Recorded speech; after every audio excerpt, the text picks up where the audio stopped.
What's up, good people? Mark Holmes here, and as always, I want to say thank you all for watching, commenting, subscribing, and being part of the Joe Boo Sports Report. Without you guys, as well as you ladies, you know that this literally does not work. Hope everybody's having a great day. This is insane.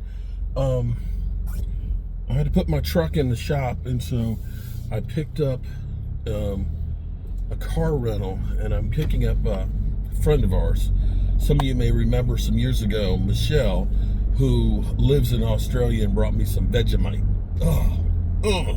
It looks like fly pate and tastes like it too.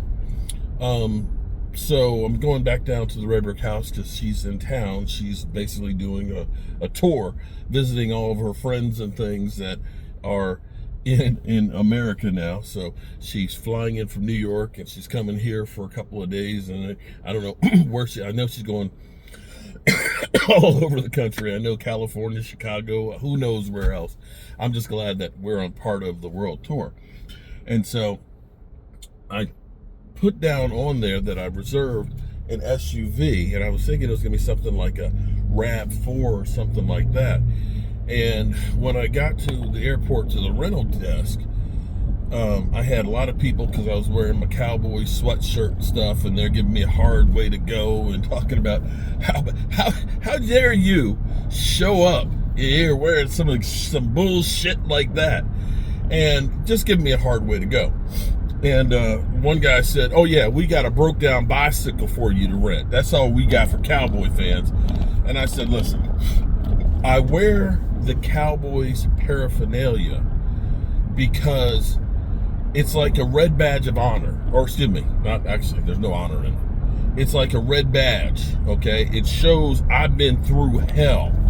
And by people giving me shit, it reminds me how bad our team is and how I need to be up on my soapbox telling people how bad we are, maybe, just maybe, hoping that it will affect some change.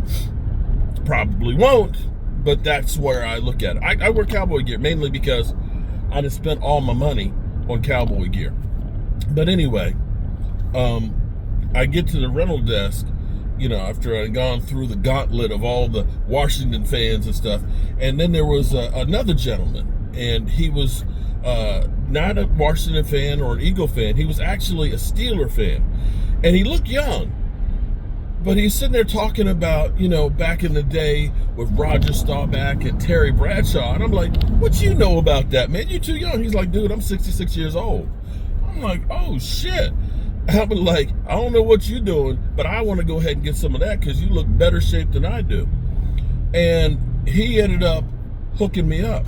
They gave me a free upgrade to this Expedition. It's a 7-passenger vehicle, and this shit is nice.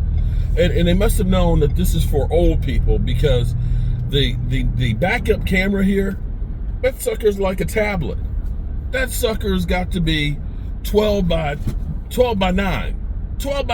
So when it's like, "Oh shit," it's like, yeah, I think it's because for old people, because you can't see shit, so you won't mess it up.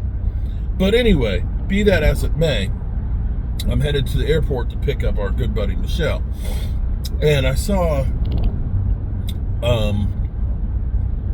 a post about Amari Cooper coming back to the Cowboys.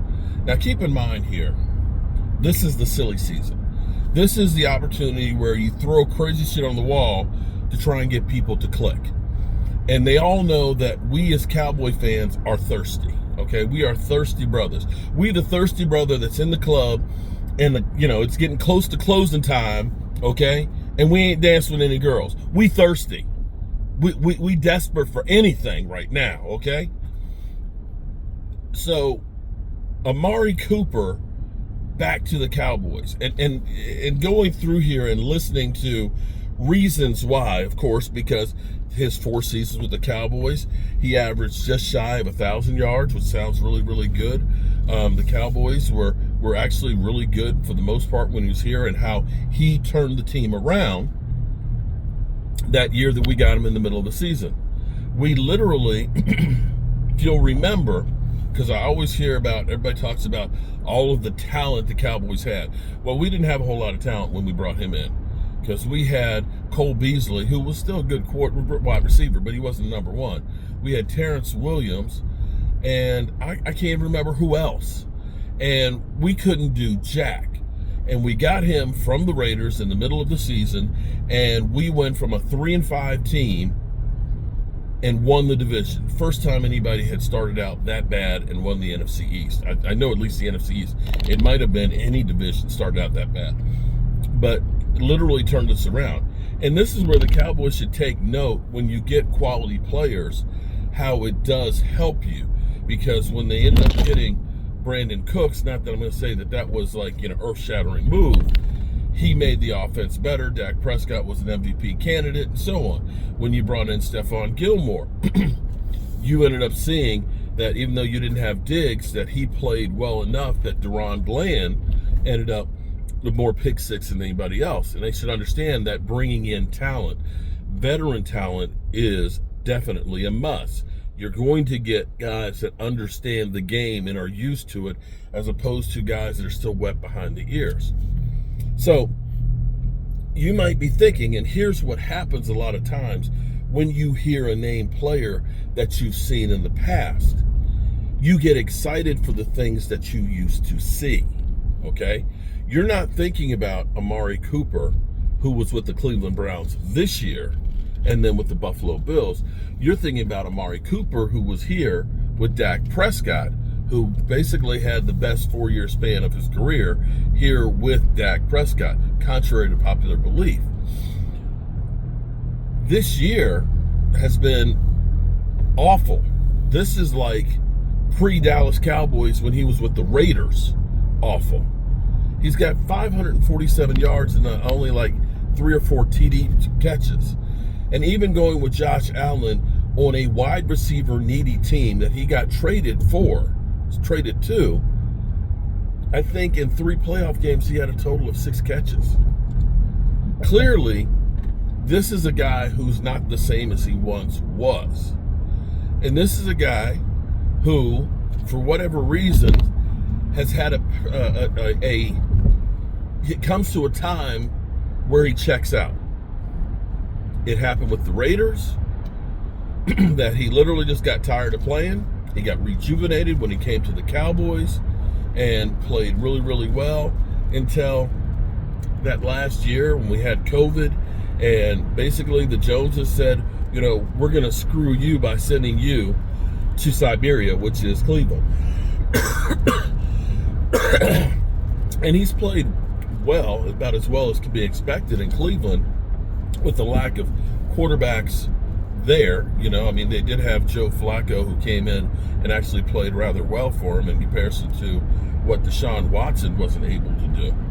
So to look back and say, let's go get a 32-year-old receiver who's going to cost about $14 or $15 million,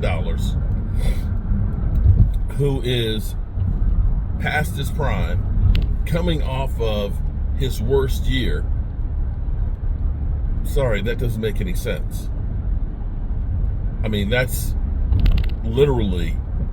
That's bringing Zeke Elliott back.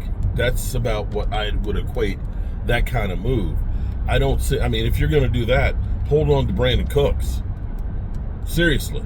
Just hold on to Brandon Cooks, because that's basically, if Brandon Cooks is healthy, that's about the same thing you're going to get at this point. At least in my mind. Maybe I'm wrong. Maybe he'd come back to the Cowboys and he'd be rejuvenated, but I'm going to chalk that one up with all the others, because this week we have literally heard Davante Adams, T. Higgins, who else we heard? Deebo Samuels, and now we got Amari Cooper. Who else? I think somebody else has also been listed there. I know T. Higgins, Deebo, Davante Adams. Oh, Cooper Kupp. How did I forget Cooper Kupp? Yeah, the Cowboys are going to trade for Cooper Kupp. Although, if we could trade a 5th-round pick and get him, I'd be okay with that. Although they say it's going to take a 4th-round pick to get him. I'm going to say if you could get Cooper Kupp for a 5th round, I'd do that before I would do Amari Cooper. I'm just saying. I would do that one. Definitely. Alrighty, good people. It's about to start raining here. And I got to figure out where the... where's the windshield? Ah, there it is. I don't know where anything is on this thing. But hopefully it's not raining all the way down the road here. But at least this thing's up in the air. This thing's way up in the air. I used to have, I had a 2003 Expedition, and it used to have the TV that was up in here that would open down. We used to call it, for the kids, Shut Up and Ride. And when we did the road trip where we had Tracy and we had, God, I can't remember his name. We had a photographer, and we literally drove across the country. And when I say across the country, we went from DC to Atlanta to Dallas to Houston, through Fort Stockton to El Paso, on our way to Phoenix, Arizona to hit the Cardinals.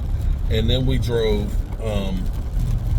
to San Francisco, went from San Francisco to Oxnard to LA, and then flew back home in an Expedition. So yeah, I love a Ford Expedition, and they've gotten to be a hell of a lot bigger than they used to be. A hell of a lot. So have fun with this for the next 2 days while they work on my truck. Alrighty, good people. Appreciate you guys, and I'll see you soon.